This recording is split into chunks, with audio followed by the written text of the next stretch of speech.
Hi guys, welcome back to the channel, FPL Consult here, and today we're going to take a look at my double game week 25 transfer plans. I'm going to show you guys how I intend to optimize my team for double game week 25 and get some more double game week players into the team if I can. So hopefully you guys do enjoy this one, and if you do, please give it a like and also subscribe as well if you are new around here.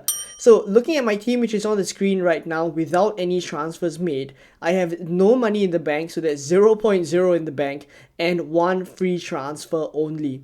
So looking at my team again, there's only 5 double game week players here, 3 from Man City in Walker, Foden and Haaland, and 2 from Liverpool in Trent and Jota. So some of these players, namely Trent and Walker, have their own issues, so I'll touch on them in a bit. But looking at the team overall, leading up to Game Week 25, I was actually alright with this team, but now of course because of some issues here and there, I'm kind of not super confident of how the team look in general, so I am looking to shake things up a little bit, of course, largely depending on what Klopp is going to say about Trent.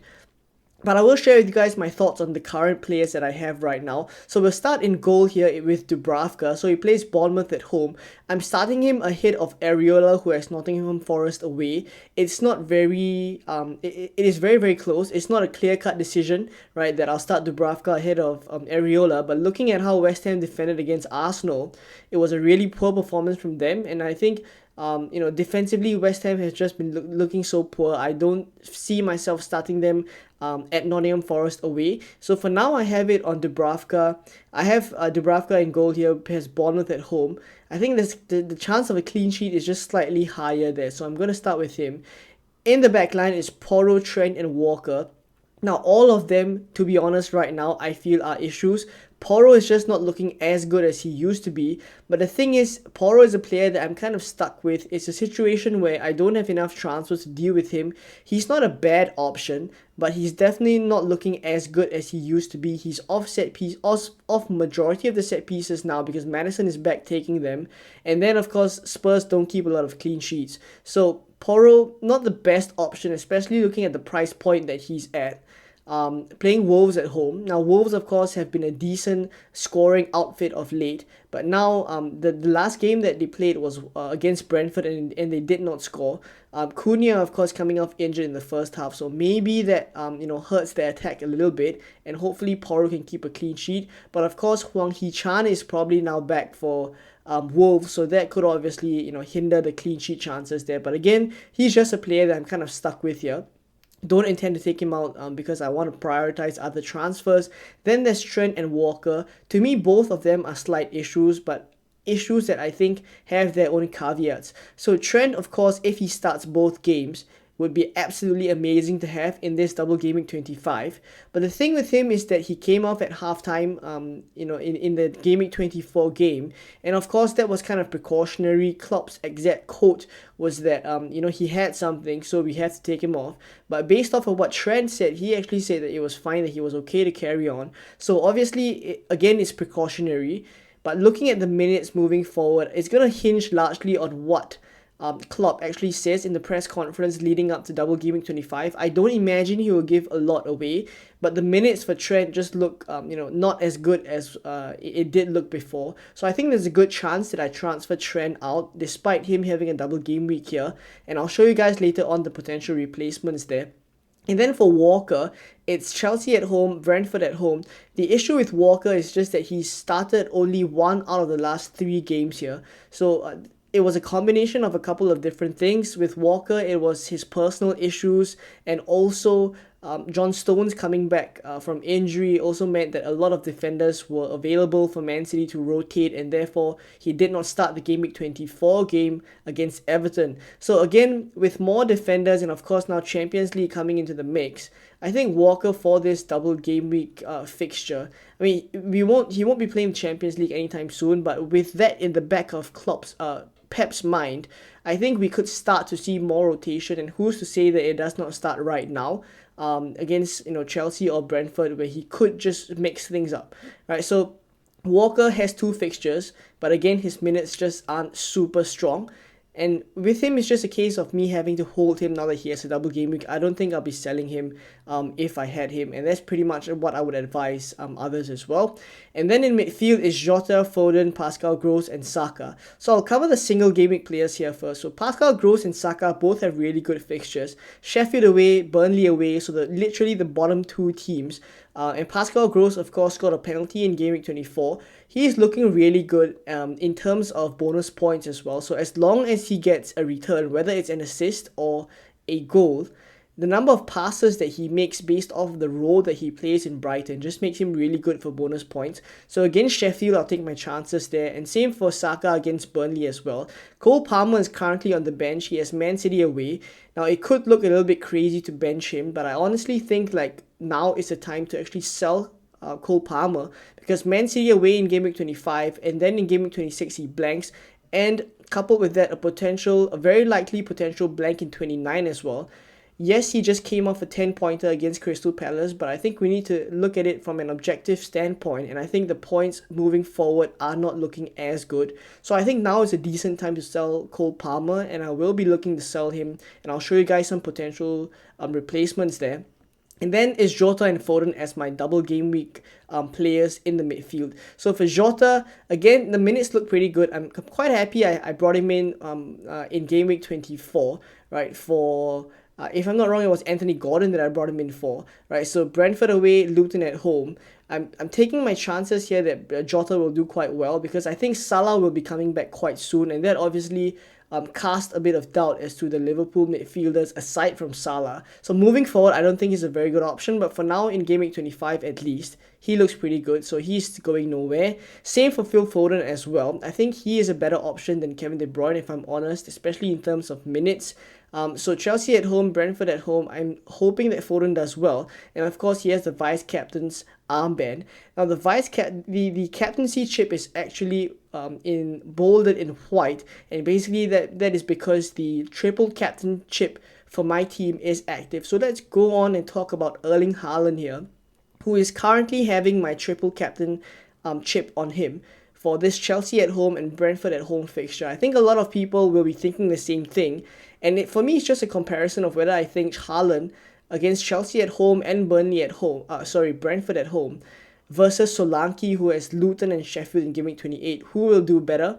And I actually feel like Haaland, having both these games at home, and plus, the form that he's in after just coming back from injury, I think we could definitely see quite a big return from Haaland in these two games. So I think it's pretty certain. I think 95% that I'll be triple captaining Haaland here in Game Week 25. And then there's Solanke here against Newcastle away, and Watkins, who has Fulham away. So the only issue here when I look at my team in general, aside from the two defenders that I mentioned, is also that Solanke has Newcastle away. And obviously I'm playing Dubravka there, and I'm honestly not liking the look of Solanke of late.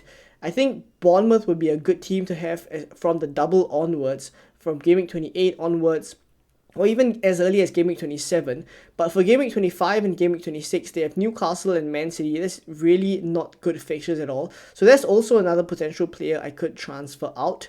Right, and then on the bench, I have Cole Palmer, Konza, and Taylor. Konza and Taylor, again, they're both flagged. Konza is probably not going to come back as soon as Taylor. Taylor could be back as soon as 26, or I hope he will be back for 26. So we'll get more information on that. I will need him then.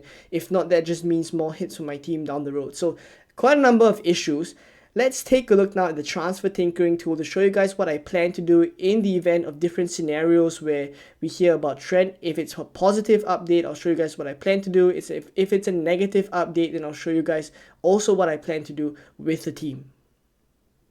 So this is my team on the Fantasy Football Hub Transfer Planner, and let's go ahead and talk about some scenarios that I'm planning for. So the first one is where Trent Alexander-Arnold is fit to play, which is the ideal scenario. If that is the case, I think I'm very likely to roll the transfer and go with this team, which is exactly what I showed in the graphic just now. So Dubravka in goal, Trent, Porro, Walker, followed by Diogo Jota, Foden, Saka, and Pascal Gross in midfield. Up front, it's Haaland, Watkins, and Solanke. So this is the ideal scenario that I would roll the transfer and then have 2 free transfers in 26 to deal with the blanks that I will have in my team. But assuming Trent is not fit, right, or we get some doubtful news as to whether he'll get good minutes over the double, then I think I'm more likely to sell him. And looking at a couple of different scenarios for my team now, I think I'm likely to sell him for Pinnock. Now, obviously, Pinnock does not have the best double game week in game week 25 because he has Liverpool at home and Man City away. So both are definitely not easy fixtures at all. But the thing with Pinnock is that he does not blank in 26 and he also does not blank in 29. So if I'm looking at transferring in a player now that not only has a double now, but have fixtures when others will be blanking, he is the player for me. And obviously, I'm fully aware I don't think his points potential for game week 25 is really good. But the reason why he's probably in my thinking is because of those blanks later on, where I already have Konza on the bench here, red flagged, and I don't think I'll be able to use him for quite a while.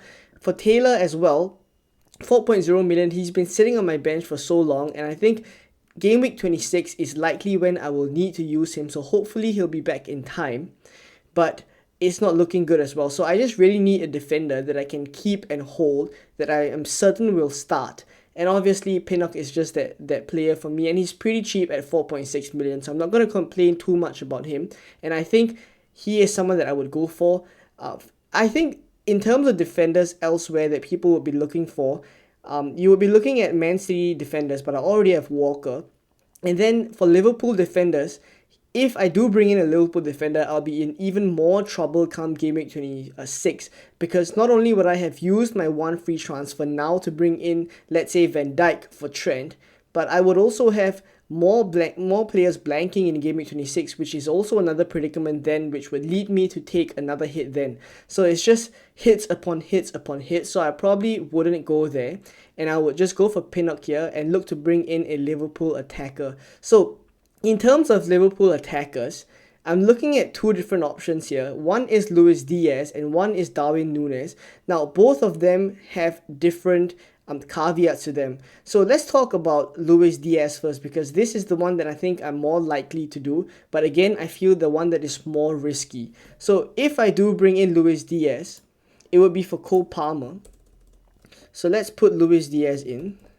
And the thing with Luis Diaz and why I do like him, right, is because I will be able to bench Solanke in this position. Basically, I'm not super confident of Solanke against Newcastle at home. Newcastle away. So I can bench Solanke and then I start this full midfield five of Jota, Foden, Saka, Pascal Gross, and Luis Diaz.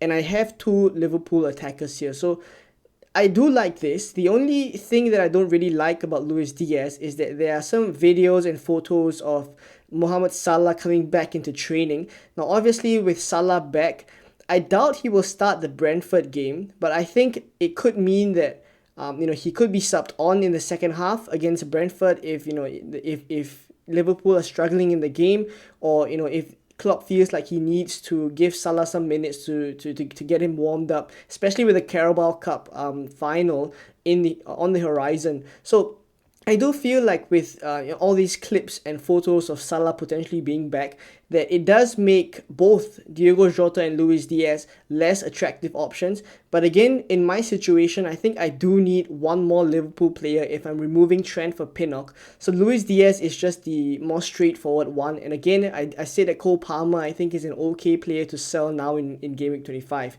So this is one of the potential transfer combinations that I could make. So Pinnock in for Trent and Palmer out and then Luis Diaz in. So assuming I don't go for Diaz, if Klopp is really confident of Salah's minutes for game week 25, where he says Salah is fit and still that Trent is not likely to start, then I will still have to remove Trent.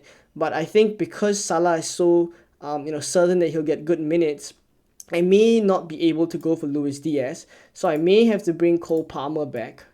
So if I reverse the transfer, right, I've brought Cole Palmer back now. The other move that I would go for is actually Solanke to Darwin Núñez. Now, this obviously has its own issues, which I will describe or I will explain in a bit. But basically, if I do go for Darwin Núñez instead of Solanke, right, and then I can obviously start Darwin Núñez here, and then it would be pretty much the same team structure as we showed in the initial section, which is a 3-4-3. Pinnock in for Trent, and then Darwin Núñez in for Solanke, and that's pretty much it. The bench order stays the same: Palmer, Taylor, and Konza. So this is the alternative, but the reason why I also don't really like this is that I'm taking out a player who has a fixture in Game Week 26 for a player that does not have a fixture in Game Week 26, and that is Darwin Núñez in for Solanke, right? So again, when I go over into Game Week 26 here, after making these two transfers of Pinnock and Darwin Núñez in, I would find myself in a tricky situation because I would have Porro, Diogo Jota, Darwin Núñez, who are three players in my starting 11 who blank, and then on the bench I have Palmer, then of course Taylor and Konza again, who could be non-options by then, so I'll be stuck with pretty much 6 outfield players who aren't really options for me. So I'll be in a really tricky situation. So going for Darwin Núñez, even though he is the better pick than Luis Diaz, just puts me in such a really tricky situation as well. So when I move back to Game Week 25 now, you see the predicament that I'm in, right, where Darwin Núñez is the better pick for Game Week 25 compared to Diaz, but he just gives me problems down the road. So I think in terms of double Game Week 25 and what I'm likely to do, it's again going to hinge a lot on what Jurgen Klopp says. So I think I don't even know what I'm hoping for here. At least I think I'm hoping for Trent being fit, or at least a positive update on him that he's good to go for Game Week 25, and then I can just roll the transfer and deal with the blankers in 26. But if not, I think I'm likely to have to take a hit, right? And then it'd be Pinnock in for Trent, and either one of Darwin Núñez or Luis Diaz in. So these are likely my moves, or at least what I'm thinking of for now. Hopefully the press conferences don't bring too disastrous news and we can go ahead with one of these plans that I have right now. So let me know what you guys think. What would you do in my position? What do you recommend for my team to do, as well as what you are doing with your teams as well? If you enjoyed this video, please give it a like and also subscribe as well if you are new around here. I hope it was useful for you, and I will catch you guys in more Game Week 25 content very soon. Bye bye.